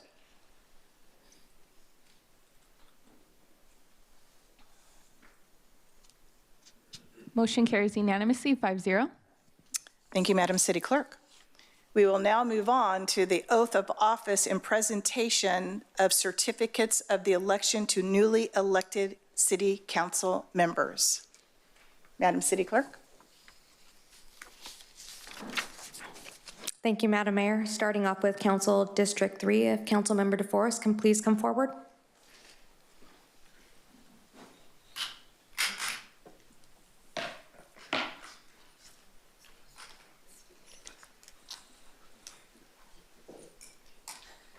Would you like your family to come up?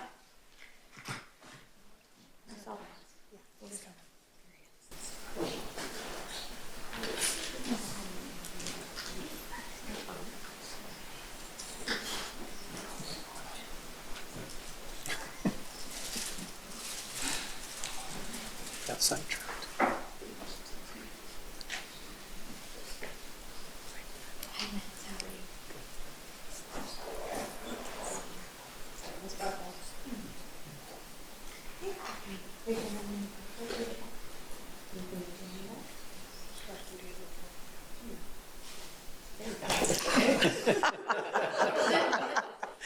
General Member. Are you ready? I'm ready. Okay. You can repeat after me. I state your name for the record. I, Lisa DeForest, Do solemnly swear do solemnly swear that I will support and defend that I will support and defend the Constitution of the United States the Constitution of the United States and the Constitution of the State of California and the Constitution of the State of California against all enemies, against all enemies, foreign and domestic, foreign and domestic, and that I bear true faith and allegiance and I bear true faith and allegiance to the same. to the same, That I take this obligation freely that I take this obligation freely without any mental reservation without any mental reservation or purpose of evasion. or purpose of evasion, And I will well and faithfully and I will and faithfully discharge the duties discharge the duties upon which I am about to enter. upon Which I am about to enter. There you go. Congratulations. Thank you.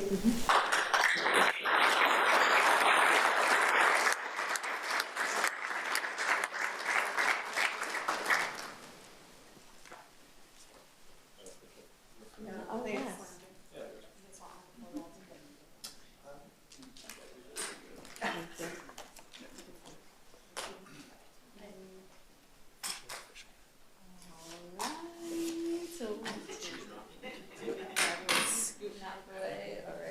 All right. Perfect. I feel short.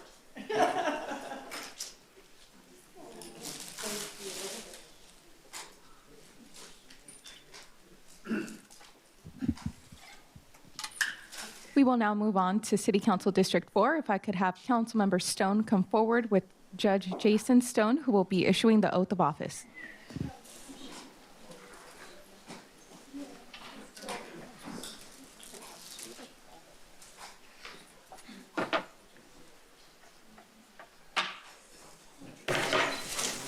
All right, please raise your right hand. I, Lori Stone, I, Lori Stone, do solemnly swear do solemnly swear that I will support and defend the Constitution, I will support and defend the Constitution of the United of the States United States and the Constitution of the State of and California the Constitution of the State of California against all enemies, against all enemies, foreign and domestic. foreign and domestic. That I will bear true faith I will bear true faith and allegiance and allegiance to the Constitution to the Constitution of the United of the States United States and the Constitution of the State of and the California. Constitution of the State of California. That I take this obligation freely That I take this obligation freely without any mental reservation without any mental reservation or purpose of evasion. or purpose of evasion, And that I will, and that I will well and faithfully, well and faithfully discharge the duties discharge the duties upon which I am about to enter. upon which I am about to enter. Congratulations. Thank you.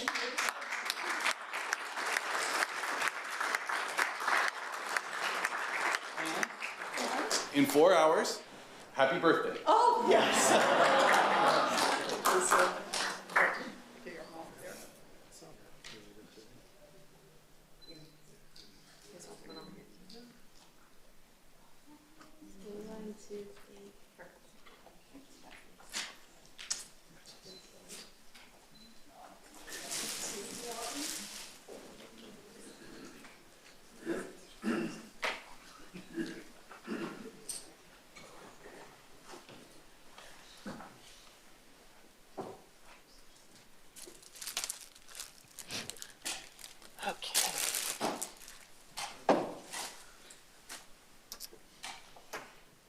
Okay.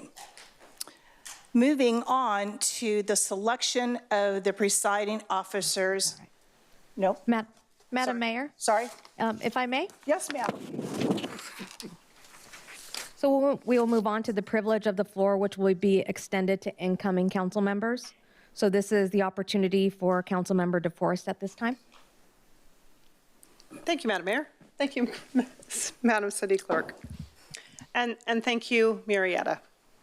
I'm truly honored and humbled by your trust in me to continue serving on the Murrieta City Council.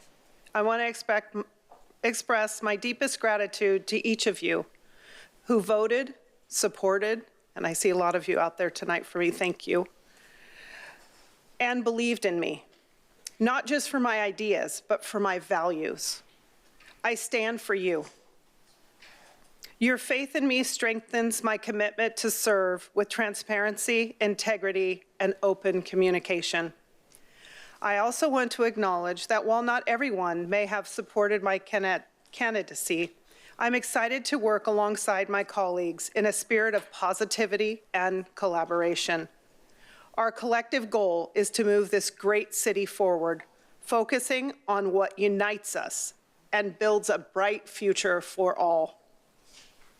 Most importantly, I want to thank my family, Logan, Landon, my mom, and of course, my amazing husband. Thank you, Lance. You are my everything, and I am so incredibly blessed to call you mine. Thank you to everyone here tonight, once again, for your support. I am looking forward to working hard and serving all of you with dedication. Together, we will continue to make Murrieta a wonderful place to live and grow. I thank you all.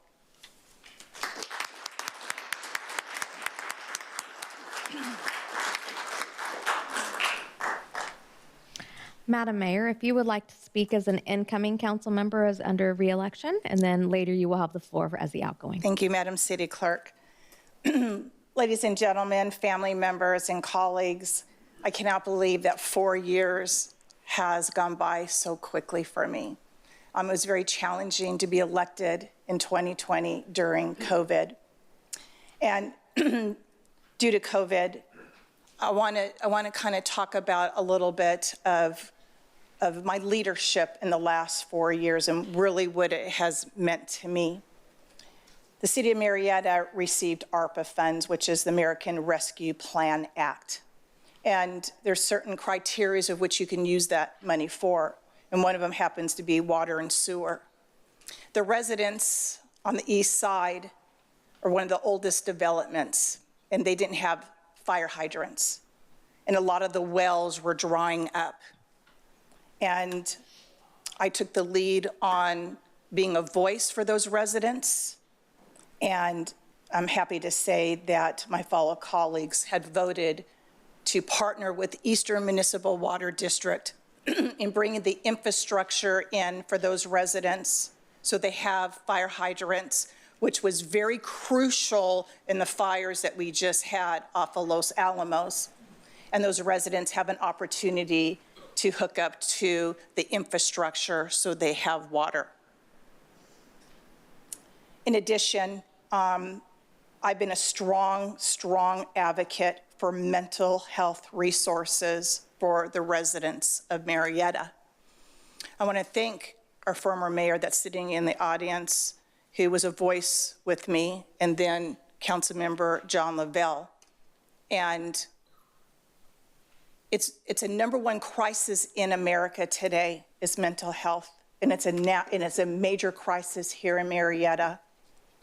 And today, with the support of my colleagues, we have what's called Care Solace. It's free to our residents, and it's free to anyone that works in Murrieta, whether you suffer from mild, medium, or severe depression or anxiety. You can call Care Solace 24/7, 365 days a year, whether you have insurance or not, and they will provide resources for you. In addition to my leadership, Brian Ambrose, who's our Community District Director, where's Brian? Brian, in my opinion, walks on water. Why? Because he advocates for homeless. And I've been an advocate for homeless pretty much in my entire adult career. He has brought forward a program that I believe that the governor should hire him because it is so successful here in Murrieta. And we attended Supervisor Washington's summit. And in that meeting, most of you know that I'm pretty outspoken. I asked Supervisor Washington that we needed to clean out our encampments in the Murrieta Creek area. And it's preserved. You cannot go in there with machinery to clean up the encampments. You have to go in there by hand. And it's like a city down there. We had an opportunity with the rain a few years ago, and we had an opportunity to get in there and clean and mitigate for the encampment that was down there. And I asked Supervisor Washington if he would commit $75,000 for 3 years to partner with the city of Murrieta to clean up that encampment, and he did. And I want to thank him, and I definitely want to thank Brian Ambrose for all of his support. During the 4 years, I created what's called the Southwest Women Leader Collaborative, where all 5 cities, all female elected officials came together. We talked about regional issues that we can agree upon, and out of that came the higher education. And I want to thank Councilmember DeForest and Councilmember Lisa DeForest. After a year of collaboration, they took that, they've created their own collaborative, they're raising money, and they're really making a difference here regionally with regards to higher education. From there, I created the Southwest Leaders Elective Collaborative that happened in January, where we're dealing with traffic congestion on our freeways. As you know, Caltrans will not build or widen freeways. And this collaborative that includes all 5 cities, our county, our state senator, our state assembly person, RTA, RCTC, WRCOG, Pechanga, we are collectively going to fight Sacramento because the traffic congestion is out of control. Our region is the top 10 most congested freeways in the nation. And this group, and I want to thank our assistant city manager for helping me lead this effort. We're going up to Sacramento in January to fight and make sure that we get the infrastructure that is desperately needed in our area. I want to thank my constituents. I received close to 70% of the votes from my constituents, which tells me that I must be doing a pretty darn good job. And without their voices, I can't advocate for the people, and the people are first. I want to thank everyone for their support. And I also want to congratulate Councilmember DeForest. I want to congratulate you, and I also hope that you and I can work together collaboratively and move the city of Murrieta forward. Thank you.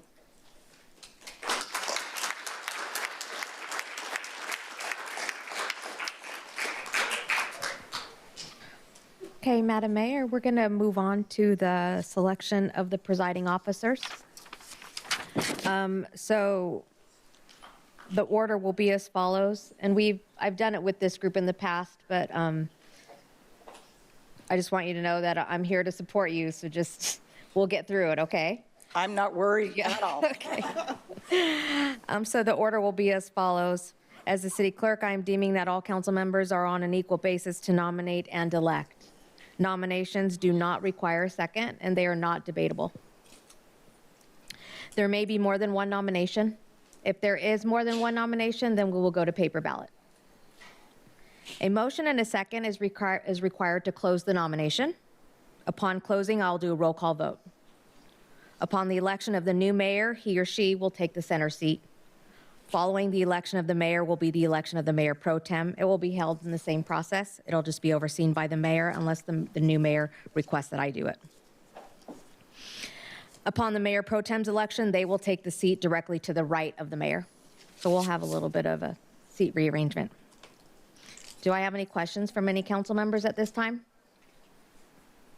Seeing none, I now deem you on an equal basis. Do I hear any nominations for the mayor? I would like to nominate Cindy Warren. I'll second it. Councilmember Warren, do you accept the nomination? I do. Are there any other nominations for mayor? Seeing none, I'd like a motion and a second to close the nominations. Can I have that verbally, please? I move to close the nominations. I second. Councilmember DeForest? Second. Yes. I'm going to take a roll call vote. Roll call. Yes. Councilmember DeForest? Yes. Councilmember Stone?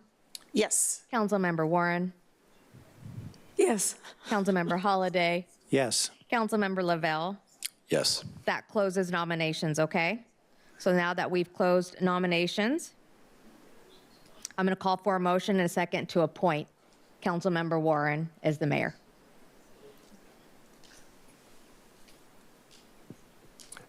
I make that motion. I'll second it.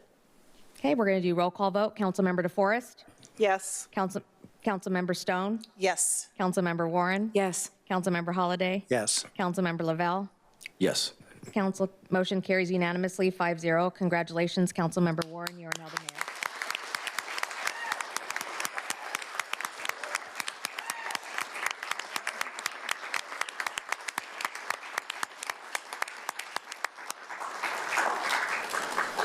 And if I can please have you switch seats and please sit in the center.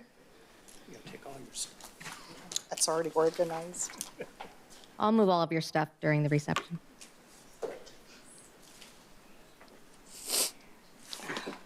Thank you. Can't see. Okay. We will now move on to the selection of the mayor pro tem. Madam Mayor, would you like me to run this or shall you? I'd like to make the nomination. I'm going to ask you to actually run the nomination. If you'd like to do that, that would be fine. Thank you. Okay. We will follow the same procedure outlined for the mayor. With that being said, do I hear any nominations for mayor pro tem? Yes, I'd like to nominate John Lavelle. I'll second that. Was that second from Lori? I'm Yes. sorry. Yes. Thank you. Councilmember Lavelle? Yeah. It has to have a second. What was the question? Yes, I accept the nomination. Okay, thank you. Are there any other nominations for mayor pro tem? Okay, seeing none, I'd like a motion and a second. This is just to close nominations. I move to close nominations. I'll second. That's okay. It's all right. By roll call vote, we're going to close nominations. Yes. Councilmember, you're ready this time. I'm ready. Councilmember DeForest, Yes. Councilmember Lavelle, Yes. Councilmember Holliday, Yes. Mayor Warren, Yes. Councilmember Stone. Yes. Nominations are closed. Since there's one nomination, do I hear a motion and a second to appoint Councilmember Lavelle to mayor pro tem? I'll motion. I'll second. Councilmember DeForest, Yes. Councilmember Lavelle, Yes. Councilmember Holliday, Yes. Mayor pro tem Warren. Yep. Oh, I apologize. That's okay. Mayor Warren, Yes. there it was. Councilmember Stone. Yes. Thank you. Motion carries unanimously, 5-0. Congratulations, Mayor pro tem Lavelle.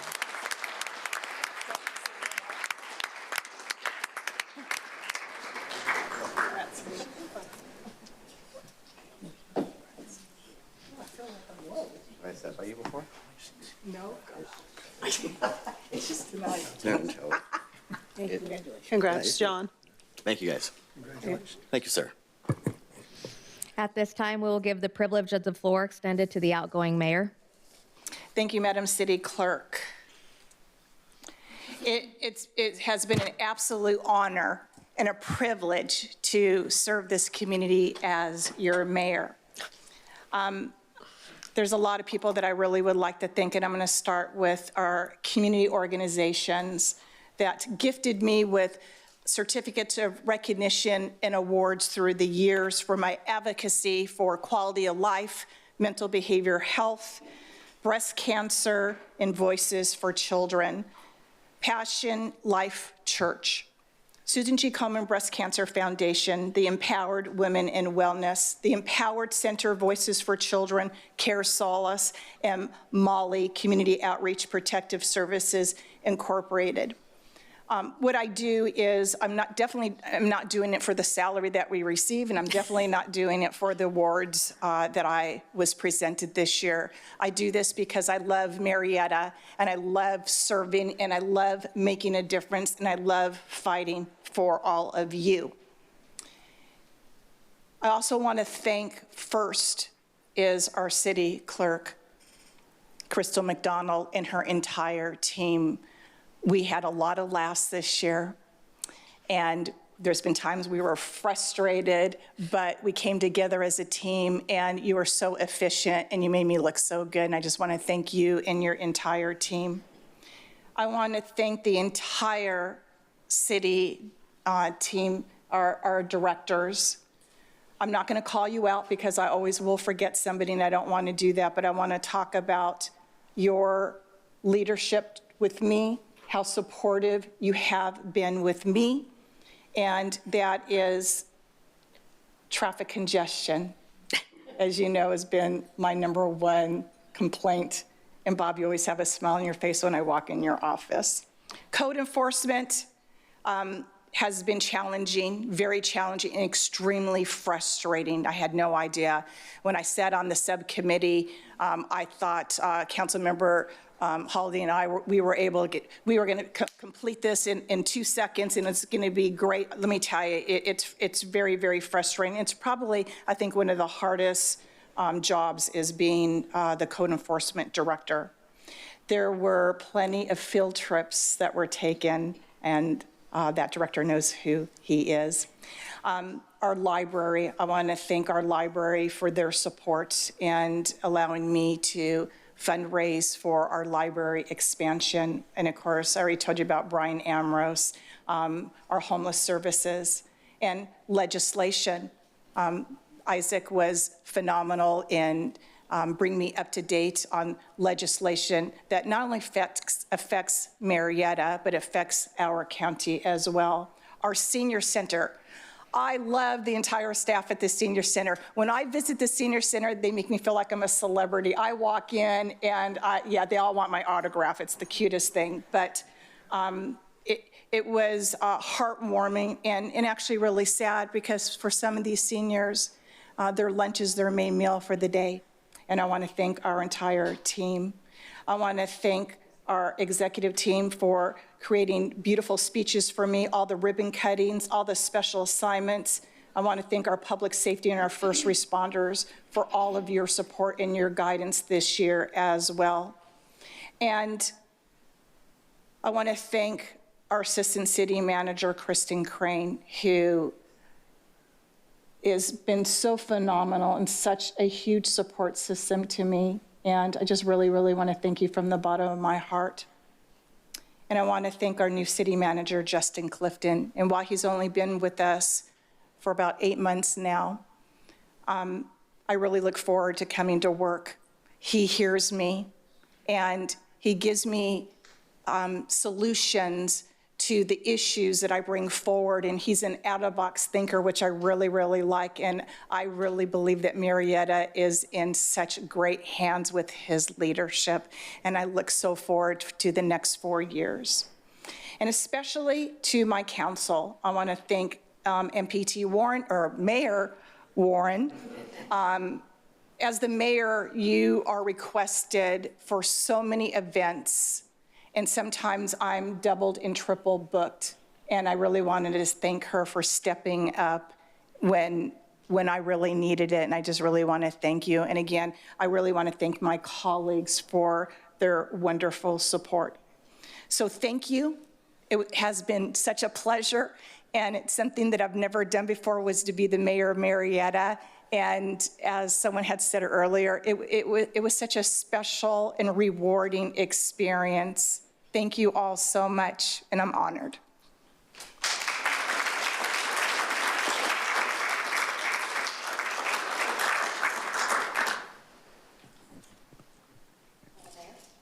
Thank you. I'm very humbled. And let me see if I can get through this. First, I'd like to start by saying thank you to our outgoing mayor, Lori Stone. She has worked very hard for our community this past year as our mayor, and I know she will continue her dedication to help keeping Murrieta thriving. I would like to congratulate both her and Dr. Lisa DeForest on your re-elections, and thank all my colleagues for their support this evening and for all the hard work you have done these past couple of years. I look forward to working together with respect and patience as we continue to do our very best for all of Murrieta. Additionally, I would like to thank everyone who came out tonight and those who sent words of encouragement to me these past 3 years while I'm sitting on council. Most importantly, I would like to thank my family. For their unwavering love and support, and my friends who I hold dear to my heart. You are my world, and I love you most. I know we will face many challenges regarding our need to regain local control. I feel it is very important that we work closely together to ensure Murrieta remains a great place to live, work, and play, with an emphasis on public safety and the quality of life our residents and business community deserves. As for me, I will commit myself to doing the very best I can to contribute to maintaining and, where necessary, raising the profile of Murrieta far beyond our city limits. To me, Murrieta is like coming home, a wonderful city where neighbors help neighbors, businesses support each other, and the spirit of giving back is alive and well, not just once in a while, but year-round, making Murrieta a very special place to call home. Thank you for the opportunity to be your public servant. From the bottom of my heart, I am truly honored. Thank you.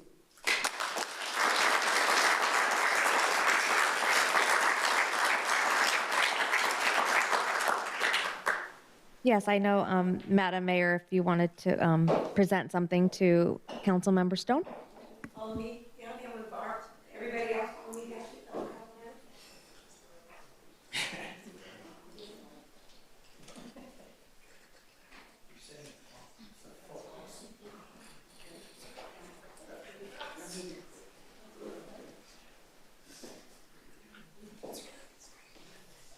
It is with great honor and a privilege to provide our outgoing mayor this beautiful crystal gavel as an appreciation for all you have done for Murrieta, us, staff, and the entire residents. We love you. Congratulations.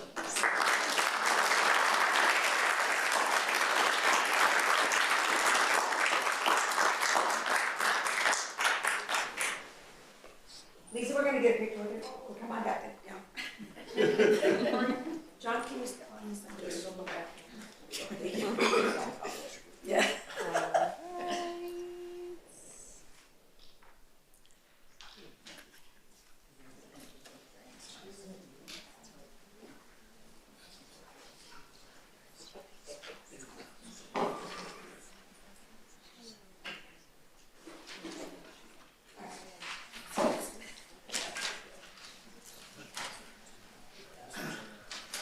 And Madam Mayor. Yes. I was going to request, since we are close to the end of the agenda, if we could finish the city business, if we can conclude that, and then we could adjourn to the reception. That would be a great idea. Thank you. Okay, here we go. At this time, we will go into governing body announcements. Thank you. Oh, great job, Mayor Pro Tem. Governing body announcements is the opportunity for the City Council to provide miscellaneous reports and announcements. Announcements shall not exceed 2 minutes. The City Clerk will use the computerized timer. Madam City Clerk. Councilmember DeForest. I'll defer to next meeting. Thank you so much. Councilmember Mayor Pro Tem Lavelle. Thank you. I announced mine earlier by mistake. This week's been interesting, and I'll just say one thing on top of that. This last Thursday, my daughter was hit by a car on an e-bike. She broke her arm, got a concussion. Still looking into the culprit. We have a lot of the pieces we need to kind of figure out what happened and how it happened. I just want to thank Murrieta Fire, Murrieta Police. You guys were on scene before I was able to get there. My daughter's fine, but memo to all the parents. Your kids are riding bikes, even if they're wearing helmets, just assume that no one's looking for your child and you are rolling the dice when they're on the road. I've rode motorcycles my whole life, and there's risk doing, doing dangerous things, and there's risk doing nothing and sitting on the couch. You have to balance that out and assess your situation daily And unfortunately, with traffic and bicycles and the increased people, I think you just need to take a different pulse on what's going on around you. So I implore you, if you know your kids are riding bikes, be very attentive to them. Do everything you can to make sure that they have the best helmet, the best bike, the brakes are good, the tires are good. Do everything you can to remove as much risk as possible. And again, thank you, police and fire. You guys are awesome. Councilmember Holliday. Thank you, Madam City Clerk. On my governing body announcements, of course, Santa Stops is top on my list. We just finished that up last week. Probably my most favorite event of all the events that we do here at the city. The response from the public is phenomenal. I can't wait for Brian Ambrose to give us the details and how many people came out. And I know he hears the same thing that I do. I did this when I was a kid, now I'm taking my kids, or took my kids, now I'm taking my grandkids. Everybody just loves it. I want to certainly thank our sponsors. We had our platinum sponsor, Paradise Chevrolet Cadillac, silver sponsors, Murrieta Hot Springs Resort, Signs by Tomorrow, Waste Management, Temecula Will Nelson, and a bronze sponsor, Altura Credit Union. Most importantly, I want to thank our volunteers. We had over 100 community volunteers from the city of Murrieta that put this on for everyone else. And so I would encourage those that haven't tried it to come on out next year to volunteer. But without them and the hard work of all our city staff that is involved in this, we could not do this for the community. It is a big project and almost wasn't, but now it's permanent. So that's number one on my list. You can read the rest of my announcements online. I do want to mention that I went to the Marine Corps Installations West holiday party. I've been fostering a relationship with Brigadier General Nick Brown, who is the commander there. I hadn't thought of this when I started building that relationship, but at that meeting, I asked him if he would attend our 250th Marine Corps birthday party here in Murrieta, and he said yes. So I'm not counting on it yet because it's a lot of bureaucracy in the way. His people need to reach out to my people and vice versa, but hopefully that happens and we can have the Brigadier General here at the 250th birthday party. And that's all I have. Thank you, Madam Mayor. Thank you. Councilmember Stone. Thank you, Madam City Clerk. You can review my governing body announcements on our website. That concludes my report. And Madam Mayor. Thank you. I wanted to congratulate Melvet and Senator Ciarto for a holiday party and a toy drive for our military, active, and veteran families. It was outstanding, plus all the care packages they packaged. Professional Women's Roundtable, I want to also congratulate them on collecting over 2,000 jars of peanut butter that are going to our local food pantries. And that started with Lori Stone, so very nice, thank you. I also wanted to thank everyone that was involved with the Santa Stops. It was amazing. The kids' eyes when they saw Santa was none that I have ever seen before. Giddy, excited, in jammies with hot cocoa, I'm telling you.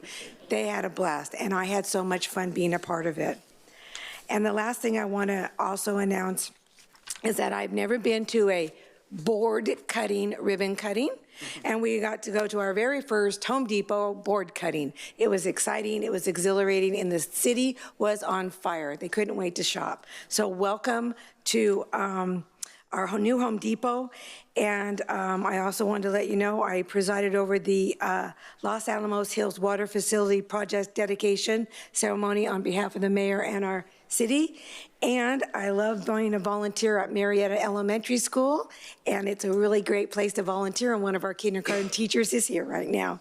And last but not least, yesterday I attended our year-end luncheon with the ladies at the Knolls, Ladies Society. I love them. They are wonderful. I brought them a chocolate cake, and I hear there's nothing left. So I guess I baked okay. So with that, that concludes my governing board announcements. At this time, Madam Clerk, do we go right into council members' request to add? All right. At this time, council members' request to add or withdraw items for future agenda items. Is there any? Yes. Mayor Warren, I would like to add at a future agenda item a resolution to combat anti-Semitism.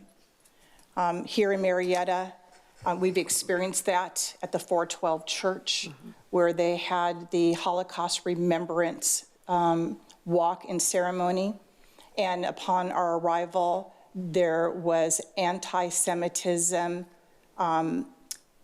propaganda all over the church. Thank God the pastor and the volunteers had taken down all of it before the guests had arrived. And basically, what I talked about with my summit, I was requested to call for action, and the call for action will be a resolution to combat anti-Semitism. Yes. I am happy to support that. Thank you. We have consensus? We have consensus. Any other colleagues would like to add anything to a future agenda? Seeing none? Would you like me to adjourn the meeting? It is my privilege and my pleasure from all of us to all of you, wishing you a happy Hanukkah, Merry Christmas, and the best 2025 year ever. This meeting is now adjourned.